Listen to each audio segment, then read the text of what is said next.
Hi, everyone, and welcome to AB Conversations, where we will help you CFP your way out of it.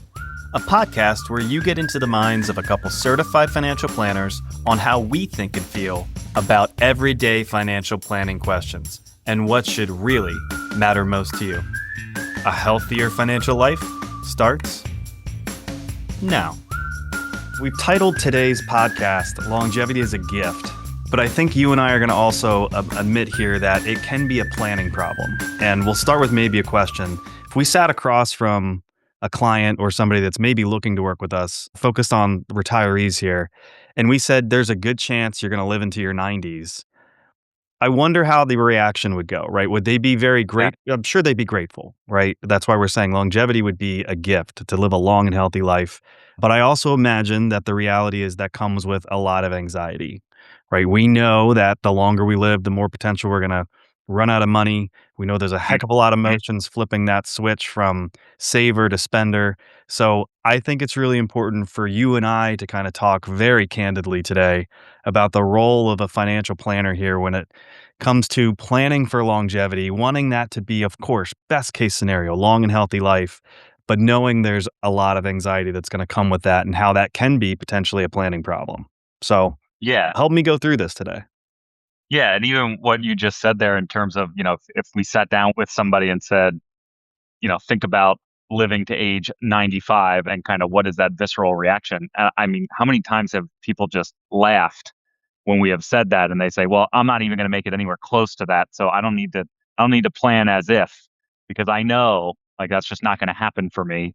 But to your point, that is absolutely a planning risk and something that we believe needs to at least be addressed and strategized around, because it's not just running out of money, right? It's which I think is often that first thought. Like if I live a long and healthy life and I'm doing the things that I want to, do I have enough money Right. that's going Yes. to last me to the end?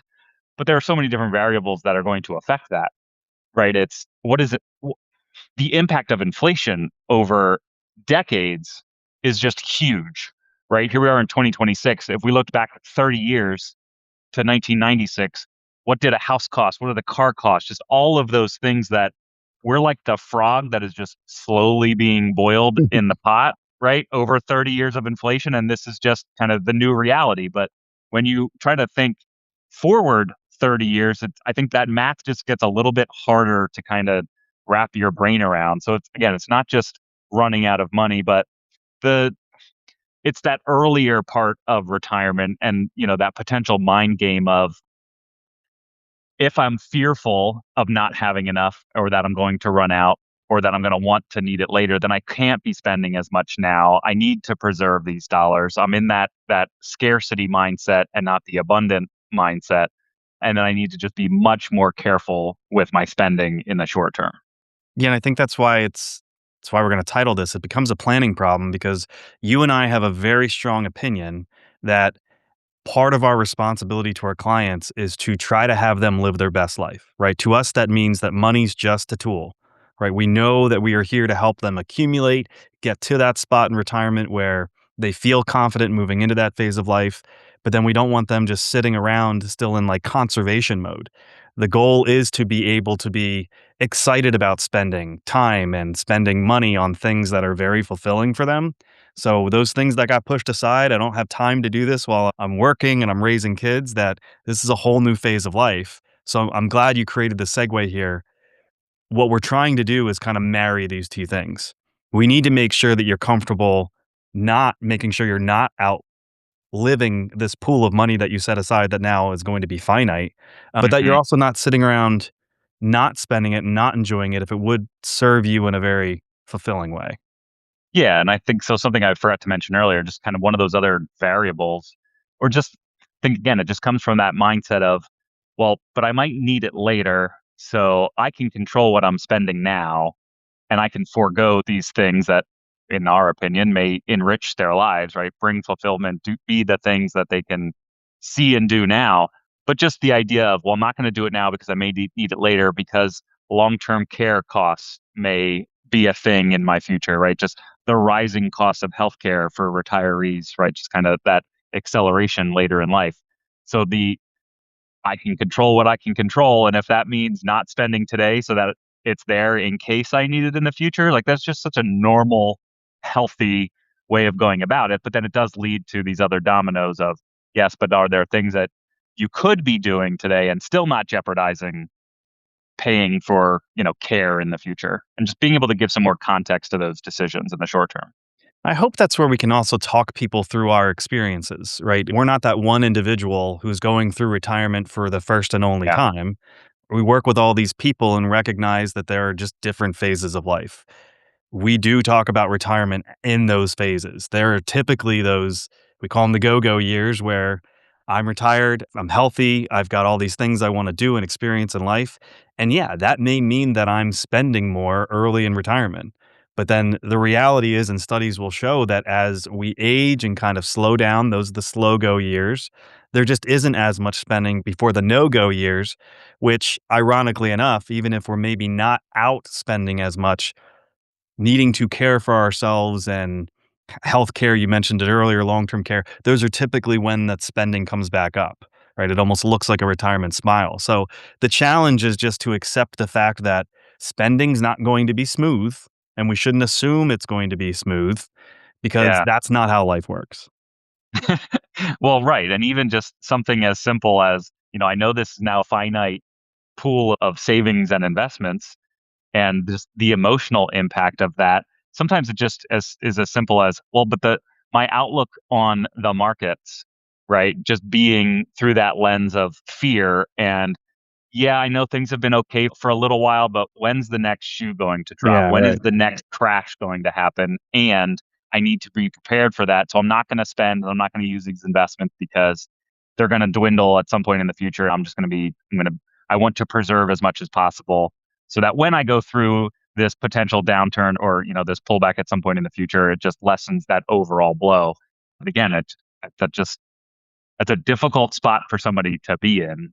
Right. That certainly, in our opinion, doesn't lead to them doing the things that we believe are what they should be doing in retirement, enjoying the fruits of their labor, right? Aligning their money with the things that are important to them. This is where the good meat of the podcast has to come into play. How do we Yeah. help? Right? Yeah. And I think there's just so much information out there, and we certainly work with a lot of people who want to be well read, who kind of understand some of the fundamental things that are out there about retirement. That there's a 4% spending withdrawal, or there's strategies called guardrails, or any different thing. Yeah. What you and I were having a conversation on not that long ago is that there is like this math side of things where we can talk high level, like practical, how we're going to help people with.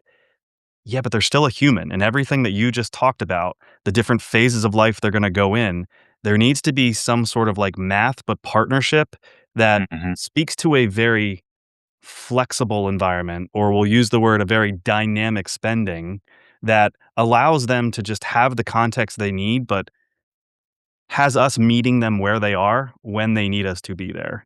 So, just wanna kinda set the stage of this is where, like, traditional portfolio management still needs to meet. We are planning partners in this, and there's a very human side of it. Yeah. And I mean, we've talked about it ad nauseum, that whole idea of the 4% withdrawal rate. And as you said, like that's one of the cleanest ways of going about it, right? I can do the simple math. And if I stick to this over a long period of time, the market's going to ebb and it's going to flow over time. But as long as I kind of stick to this reasonable withdrawal rate, odds are I'm going to be okay. But like you just said, spending doesn't happen in a straight line Right. because of the different phases of retirement.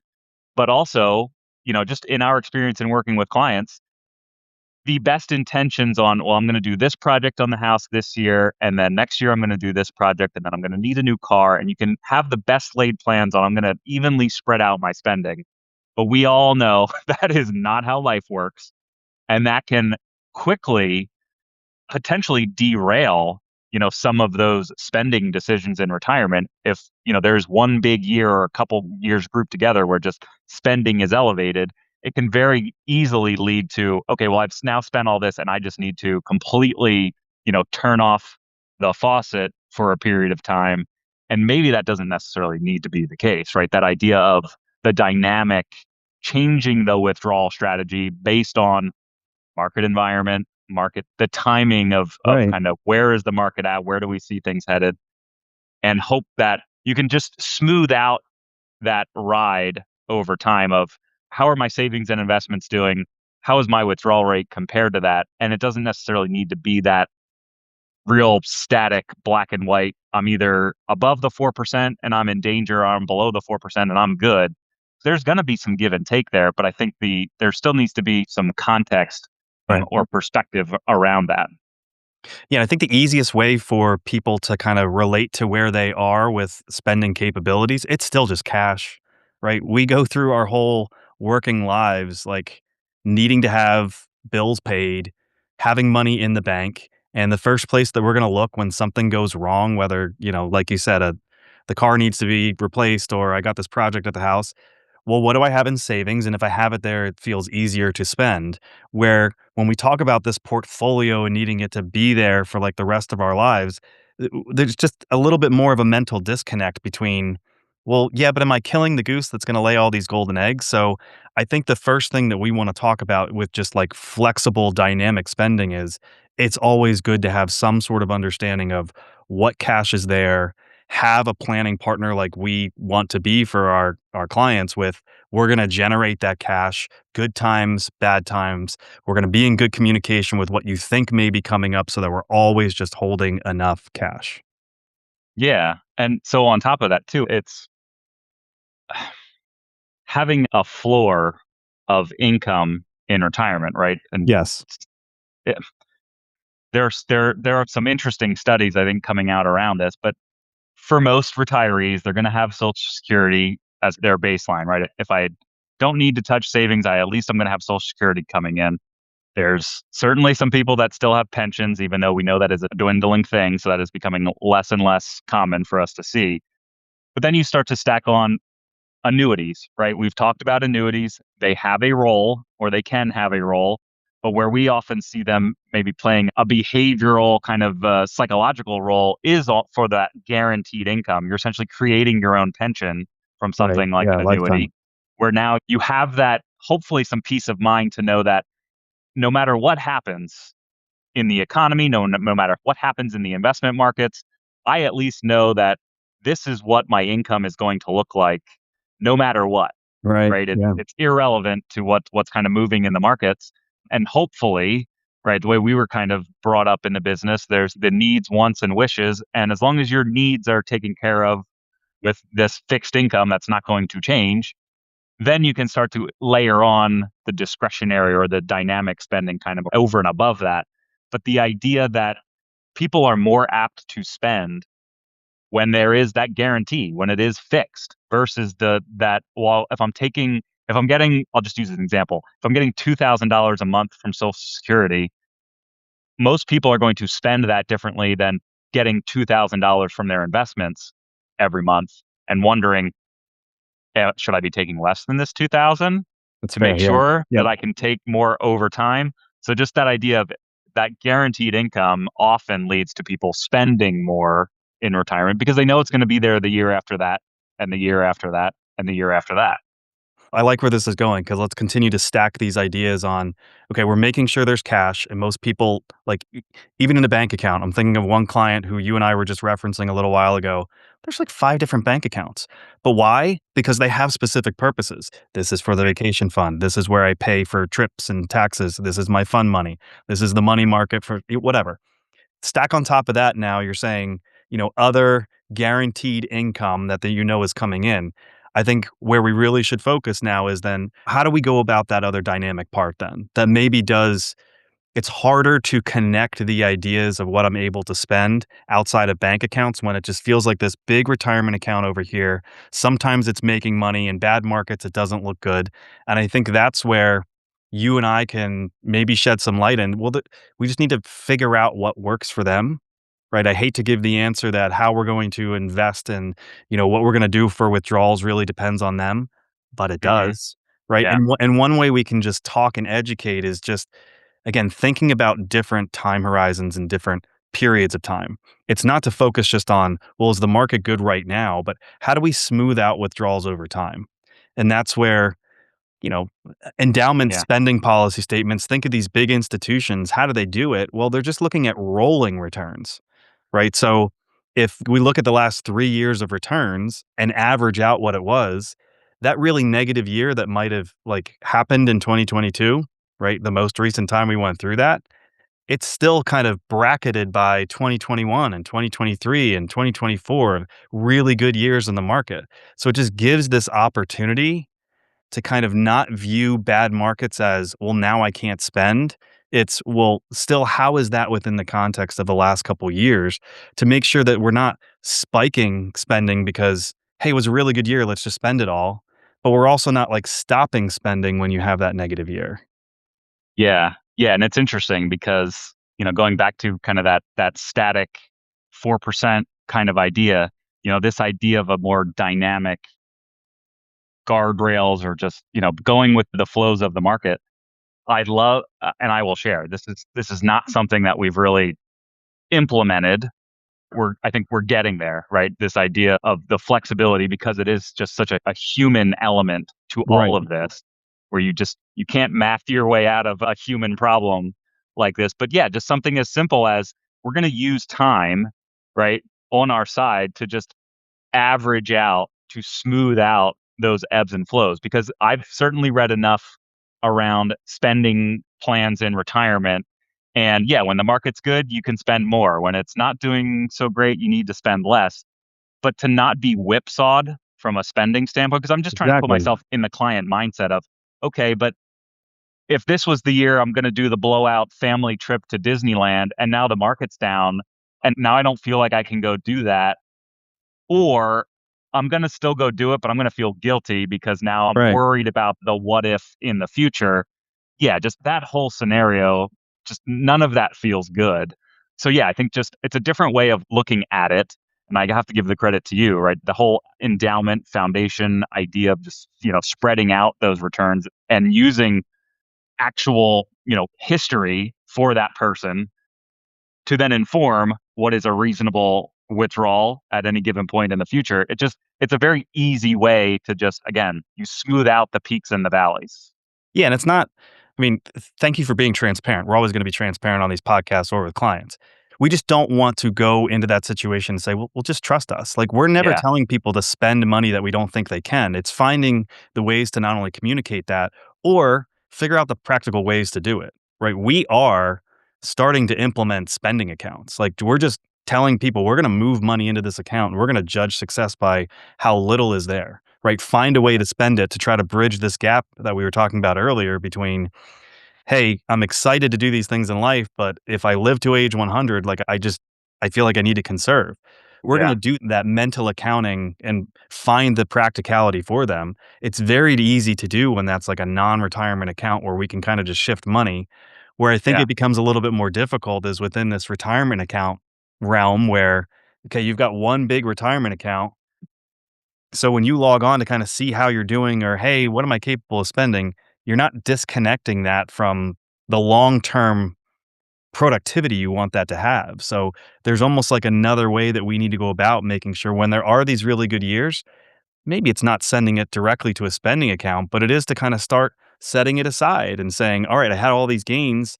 Let's do both things here. Let's move some money into a place where it's accessible for you. You see it, you know it's there for you. It's even going to be there for the next rainy day, but you Yeah. still have this other portion that it's invested for growth just so you can continue to try to, beat inflation. Yeah. And the thing is, with that type of approach, it's not going to work for everybody, right? Because it's going to be somewhat defined by their preference, their view on these different moving pieces and what's going to actually bring peace of mind. I think a lot of what we're talking about it's going to fit for a lot of people, but it is still a very specific thing, right? And you're almost just playing tricks on yourself of something as simple as I'll think about long-term care insurance, right? We've talked about that in different podcasts over time, but just that idea of acquiring long-term care insurance just feels daunting because it feels like I need to make this decision once and I'm going to be committed to it one way or the other. Either I'm not going to get insurance coverage and I'm just going to self-insure with my savings, or I'm going to get this insurance coverage, but by the way, it's still insurance. So it could be expensive depending on the situation. And I'm hoping I never need it also, by the way. But where we kind of view that and that this like righteous trick that you can kind of play on yourself is it doesn't, I think people are looking through that long-term care, insurance lens as I need to fully insure, for a total loss, where you think about that from your home insurance, your auto insurance, you think, Right. what if Yeah. there was a catastrophic loss? It can be something as simple as, but having some coverage, even if it's not going to pay the full bill of a long-term care event, it takes the pressure off of my savings to some degree in the future, which we would hope brings some peace of mind to maybe allow people to spend a little bit more in line with what they would want to do earlier in retirement because they know they at least have some backstop in the future against some of those very, undefined and uncertain costs of what that could look like, 20, 30 years from now. Yeah, another important variable there. So I'm glad you brought that up. I guess to kind of wrap these things together, the whole point here is to find what's going to work for somebody because we don't want there to be, well, let me put it this way. There is a danger to kind of like just over protecting, for the Mm-hmm. future at the cost of just living the life you want to live right now. And there's a lot of emotional work and like giving yourself permission to just enjoy it. So I think as we continue to evolve, not only how we go about things, but how we communicate it and wanting to bring like elevated value to every relationship, it's not just asset allocation anymore. It's not just 4% withdrawal rule. These are good foundational things. It is the partnership along the ride, knowing when things are going to pivot and be able to make very quick pivots, either in the way that we're like logistically running it or that we're just talking them through those difficult points. Yeah. I couldn't have said it any better. Well, then I guess that's a good way to end it. Thank you. Perfect. Thank you for your time again today. All right. Catch See you you next time. Bye.